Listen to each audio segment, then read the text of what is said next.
Hey, what's going on, everybody? I'm your host, Andre Williamson. And I'm Gerald Forget. Now, I know you hear the line, we've got a great show for you today, and it's usually just mediocre, but in this case, we really do. We have a very diverse bunch of stories to showcase to you today, including wind power, a steel drum high school band, TTC performer, bike messengers, fair trade coffee, and a segment at Bad Dog Theater. That's right. And plus, we're going to have a performance by one of today's very own Oleh Buncha and Justin Moy. But before we get into that, we have a story on Oleh Buncha about the power of wind. Not just any wind power, Toronto's own wind power. And that's right. Our very own windmill is situated in Exhibition Place. It was built in 2002 and officially hooked up in Toronto. Let's take a look.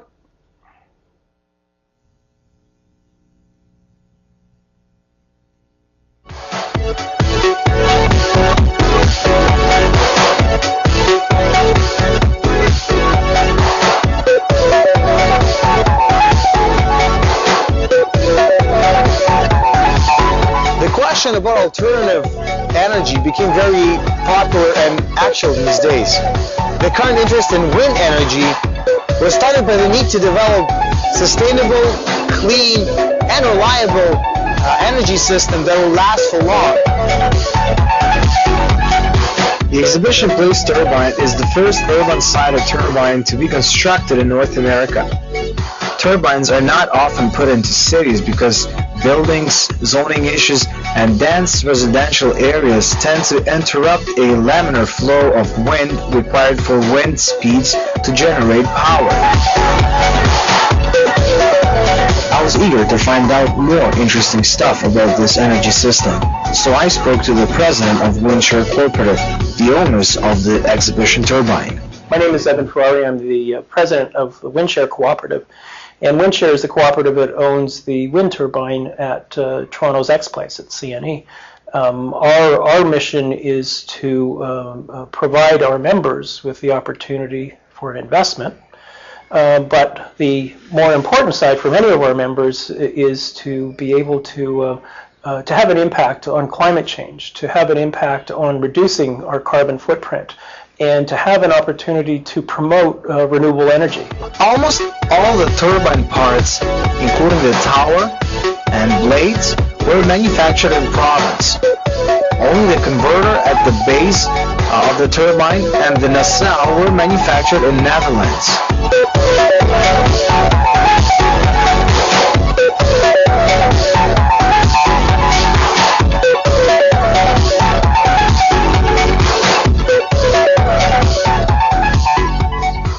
Our turbine is owned by 600 people.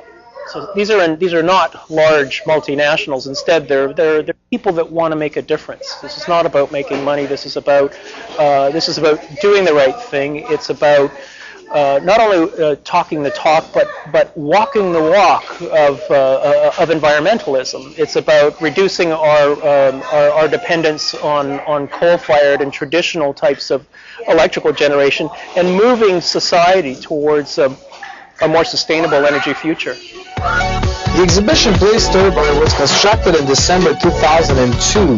The turbine stands 30 stories tall at the foot of the Duffel Gate entrance of the Exhibition Place, visible to hundreds of thousands of commuters driving into Toronto's downtown, the Lakeshore Boulevard, and the Gardiner Expressway every day. What we do is we produce power the same way that any other power producer in Ontario would. We send it into the grid. The grid system is the system of wires that exists throughout Ontario. So we pump it into the grid, and then users take it out of the grid. This turbine generates an average of 1,000 megawatt hours of power per year, equivalent to the electricity needs of over 200 homes. What we're working on right now, and you heard it here first, what we're working on right now is adding 2 more turbines to X Place. The Exhibition Place turbine has an enormous impact on Canada's wind industry. Its construction and Windspread community support made it to the perfect tool for the Ontario Sustainable Energy Association to successfully promote major policy changes in Ontario. These changes now make it easier for cooperatives and community groups to develop renewable energy projects.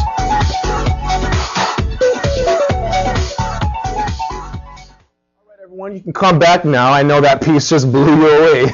Right. So anyways, our next segment is on a high school band. Oh, great, a high school band. No, not just any high school band, a steel drum high school band. Sounds interesting, but what exactly is a steel drum band? Well, we'll get back to that right after the commercial break. Stay tuned.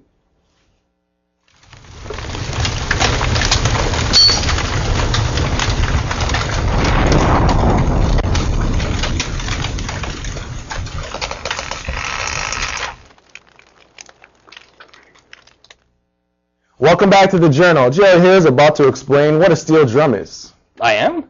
You just said you were before the commercial. Oh, yeah. Well, it's considered to be the sound of the Caribbean. A lot of famous artists use them, you know, Bob Marley. Oh, yeah, Bob Marley? Yeah, but, well, let's let Jermaine Ingram tell us more about this with his story on a high school drum band. Let's take a look.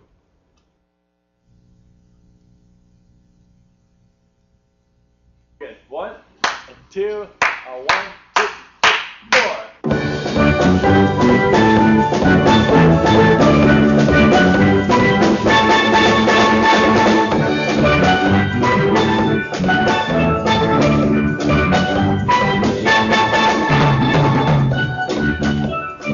This is Jermaine Ingram from Centennial College, and I'm reporting live at West Humber Collegiate Institute.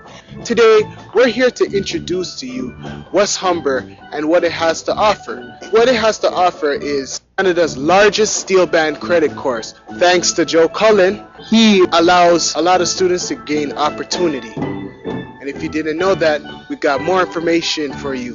So tune in, kick back, relax, and let the Caribbean music take you away.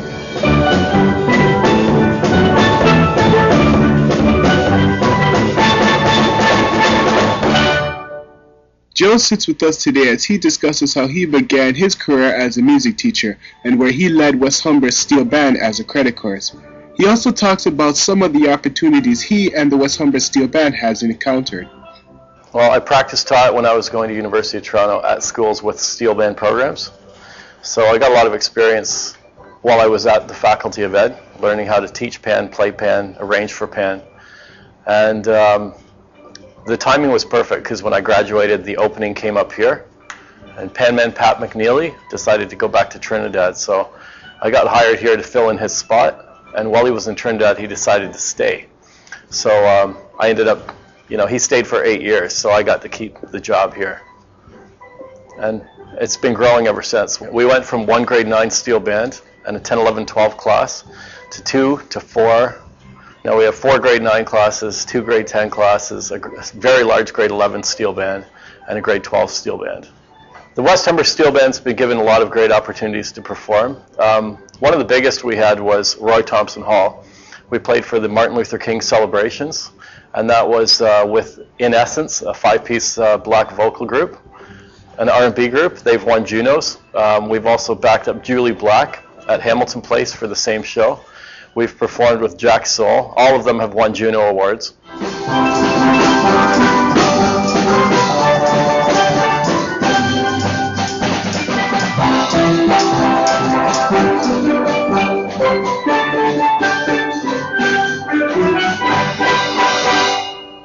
Well, one of the things I really like about the steel band is I'm from the Caribbean, and pan music has been part of our life forever. So when I first moved to Canada and realized that West Humber had a steel band, I was just blown away.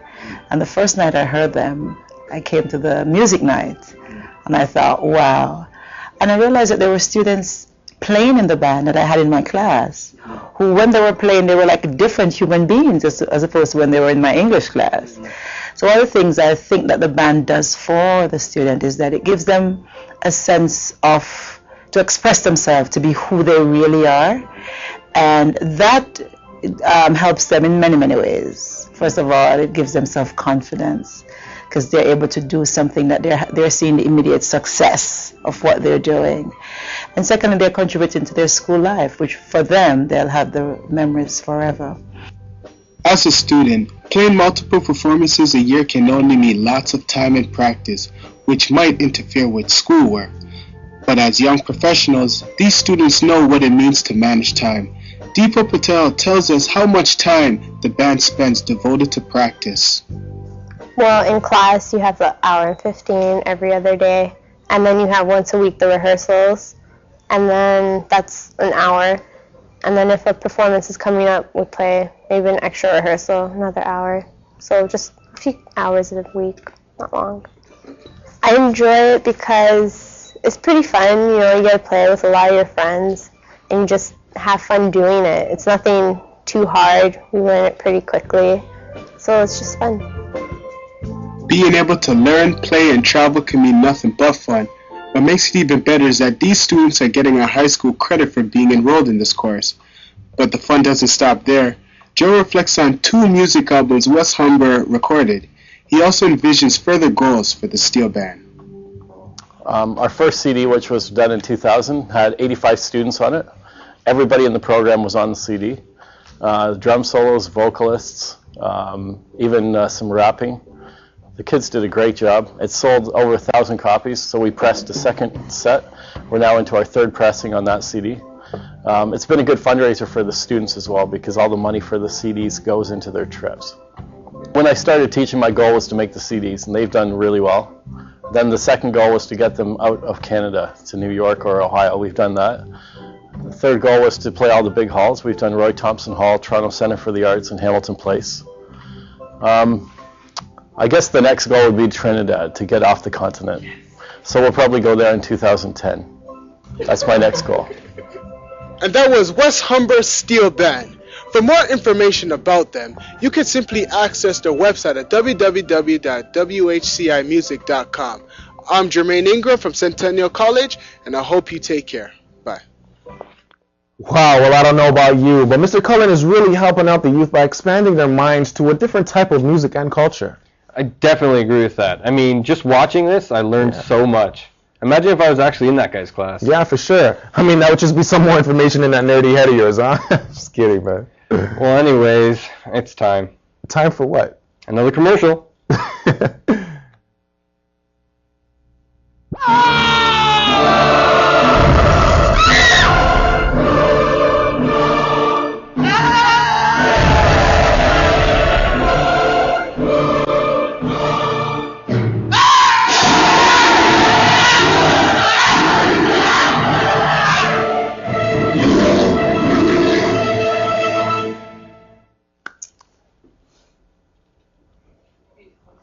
All right, Jay, I got a question. How many times a day do you take the subway? At least twice. Why? Well, how often do you hear or see somebody playing music at the station? A lot, like every day. Okay, well, have you ever wondered about their personal lives or where they're from, how they got started, their whole music thing? Sometimes. I know for a fact that it costs about $100 to play there, so they must be rich, and most of them are pretty talented, so must be successful too. Yeah? All right, well, let's take a look at Rob McLeary's story on a subway busker, and let's see how successful they really can be. And after that, we'll be joined by Oleh and Justin.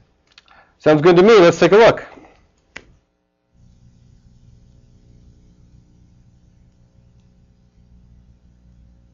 I'm a picker, I'm a poet, told the truth, didn't know it, found love, couldn't show it, that's the way I'll always be.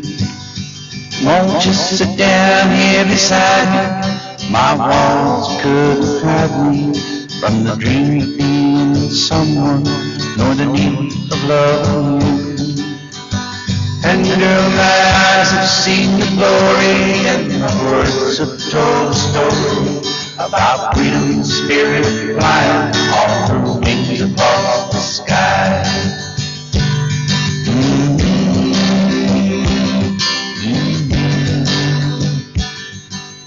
My name is Mel Harrietta, and if that's not a household word in your house, then I'll be. I sing songs, I sing dirges, chase the dream that forever urges me to seek the paths where no one is and no one's been before. You came to me in your need, but I was forever leaving you alone with your grieving when I head out through the door. And I do this as a part-time thing still, 3 or 4 days a week. have a full-time business, hopefully full-time. I've played at one time or another all styles, with the possible exception of hip-hop. I would rather be shot at dawn than play that job. I have 4 meditation CDs, 4th CD that's just about finished. I have my own studio, so in my home, and so I record, produce everything. My place is set up for small batches. I'll do 10 CDs at a time. So I have my own shrink wrapping, my own burning, my own printing. On the street, you just go buy a license and go hammer out. There's really no criteria in that. Here, there's auditions, so an individual must pass through an audition. This year there was 250 people auditioning for 75 places, so the competition was very fierce, which is what I like. The auditions are open, so everyone needs to apply, and it's first come, first served. The audition weekend is the first weekend of the CNE. Get a spot, do the audition, they score you. Top 75 people get their license.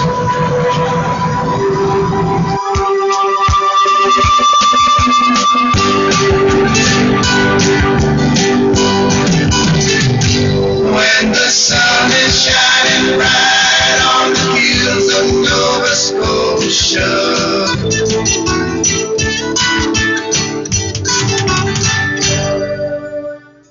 All right, well, I'm here with Oleh, Buncha, and Justin Moy. Guys, thanks for being on the show today. It's really great for us, man. Well, I wanted to ask you guys, how long have you guys been making music together, man? Together? For a year now? Is it for a year now? About a year or so, man? You know what? Actually, 20 minutes. 20 minutes? I got a year, I got 20 minutes, man. It's 365 days to like a couple seconds, man. That's a real big jump. So what do you guys make music about? I mean, like, what's your inspiration? Oleh, what's your inspiration? You're the singer. I just love singing. That's it. What about you, Justin? Justin, like, you come up with the instrumentals. I guess you got the guitar. So what's up? I just like making music. You just like making music. See, that's a good mix right here. Good mix. Making and listening music, and you like singing. You like singing. You like making music. So this one is too, you know. Yeah, I guess so. In some people's world. One other thing I wanted to ask you guys. What are your inspirations? Like, do you guys listen to anybody that's out there right now? Because I know some people that actually make music, they like to mute themselves to music that's out there right now because they don't want to duplicate anything. So, do you guys listen to anybody out there right now? I mean, we kind of have to because it's school, right? We have to learn from some things from somebody, but we try also to be like to stay original as well. Yeah, of course, man. Yeah. What about you? Do you listen to anybody for any guitar notes or anything like that, or what? Well, usually I'm not a guitarist. I play guitar, but I'm not a guitarist. Drumming, yes. Drumming, okay. I listen to the drums in a lot of songs. One of the best drummers I think is Travis Barker, and how quick he is and everything, and how his style of playing. And yeah. So do you guys ever wonder, just one last thing here before you guys jump into your hit now, but do you guys ever wonder about marketing for you two? I mean, it's a little difficult to market two guys, you know what I mean, from Canada or whatever like that. I mean, you guys got ethnic backgrounds and stuff. So have you ever thought of throwing in a girl, you know, throwing in a Gwen Stefani or something like a Monique? Well, you know what? Or Beyonce or something, or maybe me, you know what I mean? Because, hey, that makes good combination of cultures, as you were saying. That might be something, but we'll get into that a little bit later. But what we're gonna do right now, we got Oleh and Justin performing their hit song right now. Guys, take it away. Right.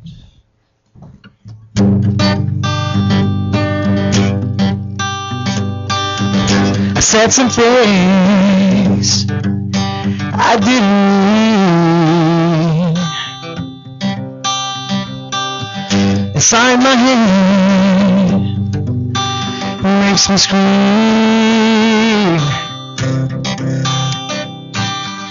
If I could stop the tears I crossed, maybe I wouldn't be so lost. Vast is the ocean, vast is the mountain. I was waiting for you. Vast as the ocean, tall as the mountain. Let's wait for you.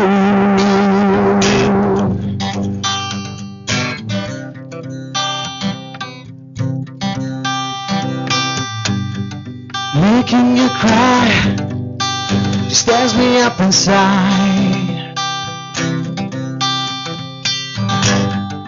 I can't take it anymore.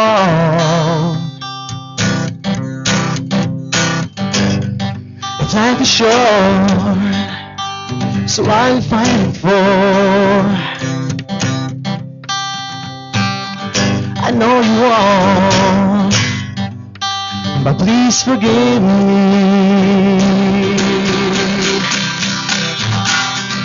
Vast as the ocean, tall as the mountain. Well, I can pray for you. Vast as the ocean, tall as the mountain. Well, I can pray for you.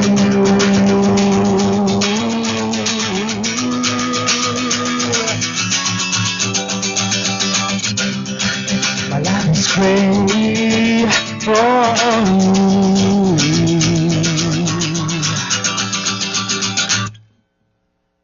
I said something I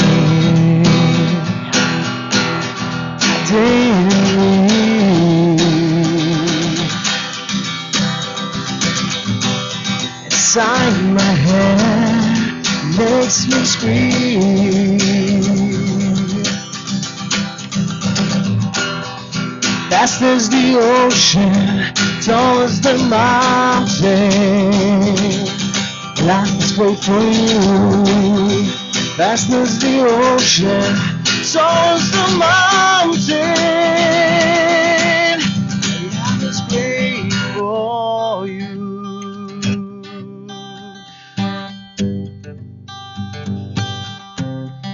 Life is great for you.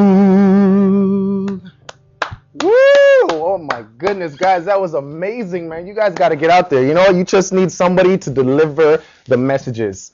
And speaking of bike messengers, here's Tim Nicholls' story on bike messengers. What are they, you guys are asking? I'm sure you guys don't know. You guys make music. But bike messengers are basically people that just pretty much deliver stuff on bikes. Check that out. God damn it, it wasn't...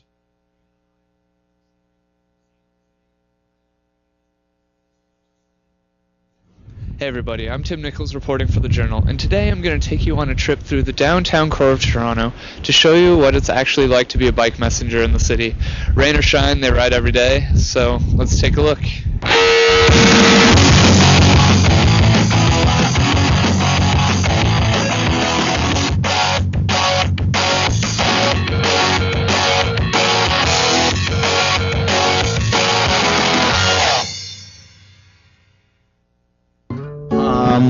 I've been careering in Toronto for about probably a little over 2 years now.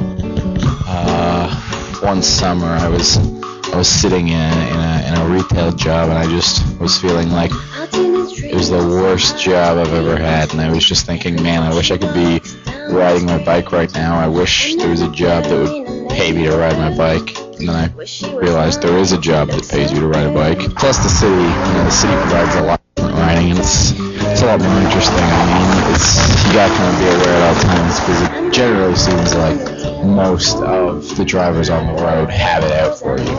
No one really wants to let a biker through. Everyone's same as me. I've got to be somewhere on time to be able to make my money. Everyone else has got to be somewhere on time to make their money. The only difference is if they brake for me, I get there a little faster. If they don't brake for me, I could wind up in the hospital. The worst surprising though is pedestrians. People seem to have a really lack of concern for their own lives, stepping out without looking,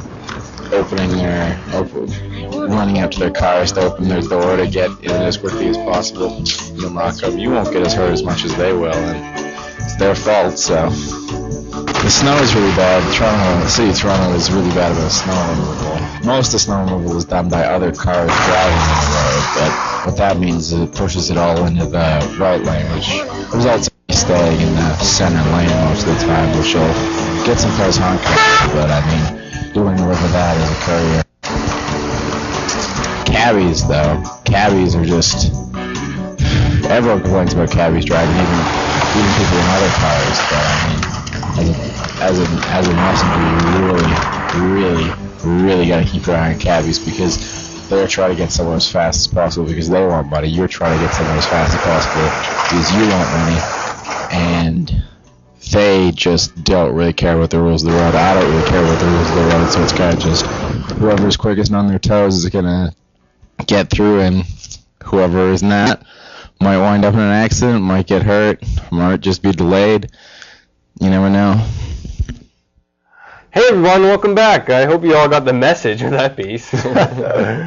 Yeah, but I didn't even know those guys existed. Well, I guess it's true what they say. You learn something every day. Well, we still have more to go. We sure do, with Bad Dog Theater and another performance by my man Oleh and Justin. Well, right now we're going to take a look at Vanessa Samuel's piece on free trade coffee. You know, in the 90s, if you were to, or you probably would laugh if I told you about an independent coffee shop that serves free trade coffee at a fair price. But here in 2008, it actually exists. Vanessa Samuels is reporting that particular coffee shop in Toronto. Speaking of which, I could go for an espresso right about now. Well, maybe after the show. Enjoy.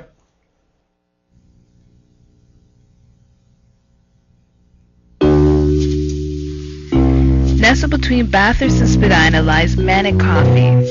Opening their doors last year, they offer a wide variety of coffees from Peru to Brazil.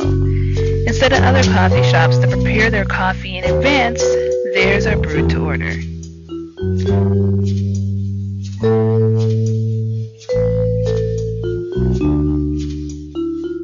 I used to be a big coffee drinker, or semi-big coffee drinker, just drink your double-doubles or anything else.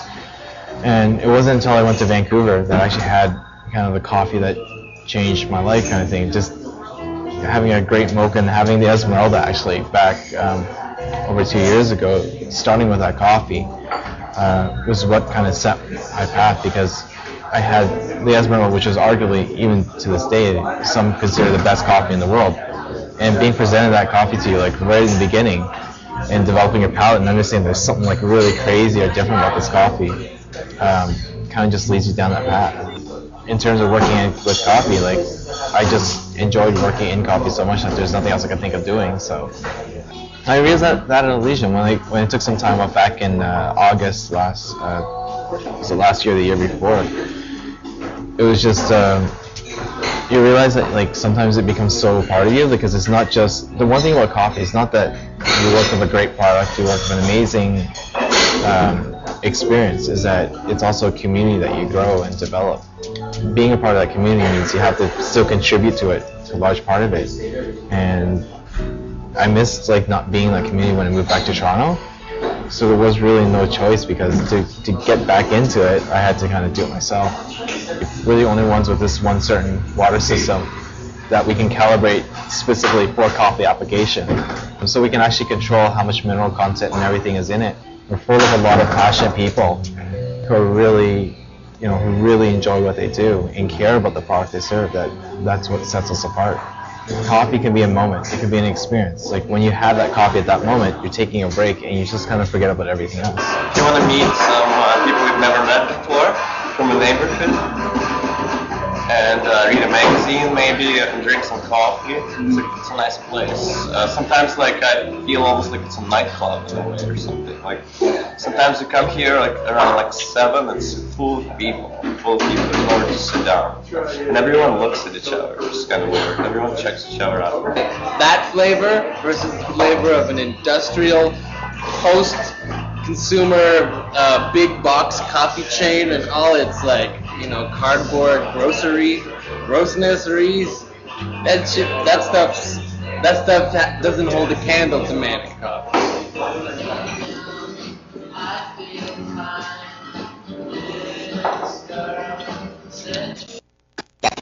Cappuccino's king.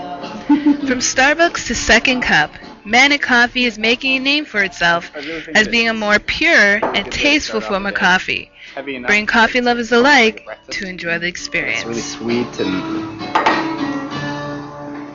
yeah, it's good. It's sort of hard to put into words.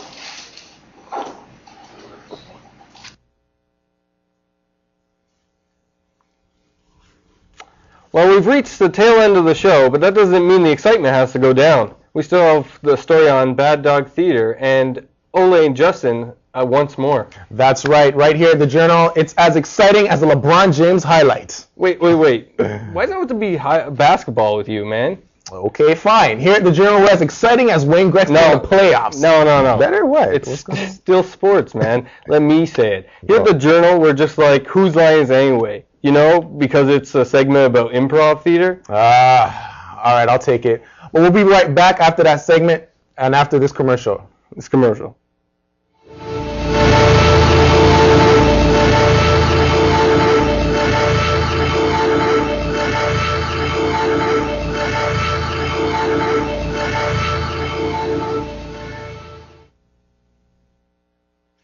Our next and final Journal segment is about Bad Dog Theater. They really do great improv there. And our own Sara Zira went down there and brought back a great story. And after the story, we're going to have another performance by Oleh and Justin. And they're going to carry us out of the show. So here it is, the last and final story of the show 3. Sara Zira with Bad Dog Theater.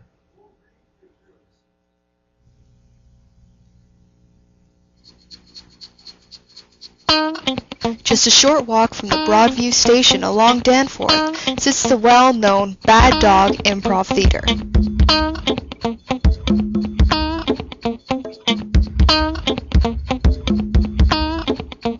Independently funded only by the money made from the shows, this theater has been around for almost 20 years. We're a corporation, a company that's formed by actors. So the three of us sort of run the company. We're all performing actors. We perform here at night, and this is what we love to do. And so we've created a place where people can come down and be in our shows, and we run classes, and we do a lot of corporate events too for businesses. We offer almost exclusively improv classes. We run occasionally some stand-up or sketch writing, but 95% is improv. Most of our students who come to us have no desire to be actors. They come because improv is a lot of fun. It also, people who are shy want to overcome shyness or learn to be spontaneous or learn how to be funny, so we teach them how to do that. So there's beginner classes for people like that, and then people who want to perform. There's more advanced classes, and then we offer master classes for people who really want to excel in this and join our casts and be part of our shows. We do a lot of different shows. We kind of believe that improv is as broad as theater, from farce all the way to something more serious like Shakespeare and tragedy. So we have shows that are similar to Whose Line Is It Anyway, very gamey like theater sports, and shows like tonight you're going to see where we create plays, and there are even other shows that are more dramatic. They still tend to be funny, but people take more time and create characters, and it's like theater. Furniture. I'm glad we sold all our stuff. Yeah, that party last night was worth it. So I was sort of here for the very first year that it opened, and it's just a great place to. It really allows people without not that much experience to get stage time, and it's one of the few places in the city that really is an open stage. Thought they'd find it creative. I don't know. It's York. We're in love. Whoa! Back off. Back right off. We are not in love. What are you? You're in love. I'm experimenting. With my bad ticker, it's not a good idea. Well, we got some of the results in. It's not looking good for our school, right? If you've never seen improv, it's a treat because you never see anything like it on TV. It's completely spontaneous. You come down, some shows interact, they get people from the audience up on stage. We're always taking your suggestions, so your input changes the show, and also like some nights a cell phone would go off, and that can become part of the show. There's no mistakes. We always incorporate everything, so it's really unlike anything you've ever seen before. All right, everyone, well, we reached the most depressing part of the show. This is where we part ways. I hope everybody's enjoyed the show out there, however. We leave you right now with OJ, I call them, Oleh and Justin performing another one of their hits. This one, however, is going to be in Ukraine, so you guys won't understand it, but it's just going to be just as good. Until next time, I'm Andre Williamson. Peace out.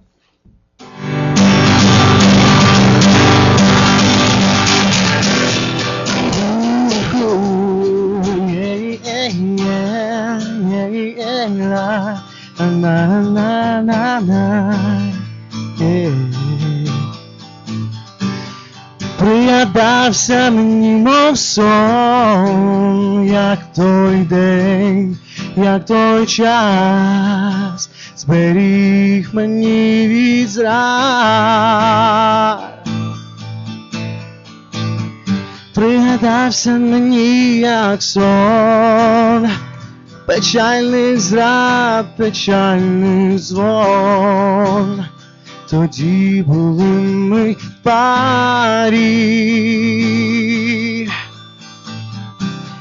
Я тебе розумію, я тебе розумію, я тебе розумію.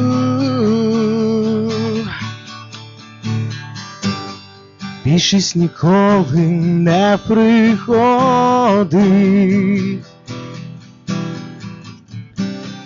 Більшість ніколи немає часу день. Я знаю, що